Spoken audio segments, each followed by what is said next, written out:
Mob করা হইলো যারা অ্যাটাক করলো, মব করলো, তাদের কারোর বিরুদ্ধে কোনো মামলা হইলো না। মামলা হইলো গিয়ে যারা ভিকটিম তাদের বিরুদ্ধে। আমি তো আমার তো কোনো গ্যারান্টি নাই যে এখান থেকে আমি সেফলি বাসায় যেতে পারবো, বাসায় ঘুমাইতে পারবো, এই গ্যারান্টিটা নাই। একটা এক্সাম্পল দেই, গত মাসের 28 তারিখ প্রজন্ম মঞ্চ 71 থেকে আমি একটা গোল টেবিল বৈঠক ডাকছিলাম। ইস্যু কি?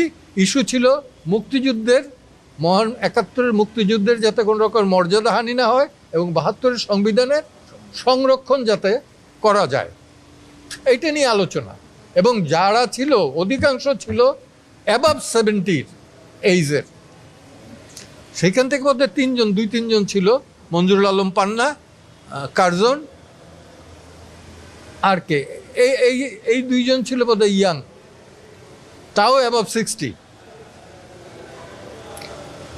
মব করা হইলো যারা অ্যাটাক করলো, মব করলো, তাদের কারোর বিরুদ্ধে কোনো মামলা হইলো না। মামলা হইলো গিয়ে যারা ভিকটিম তাদের বিরুদ্ধে। সো এই আইনের প্রতি, এই অ্যাডমিনিস্ট্রেশনের প্রতি আমার শ্রদ্ধা থাকবে কোত্থেকে।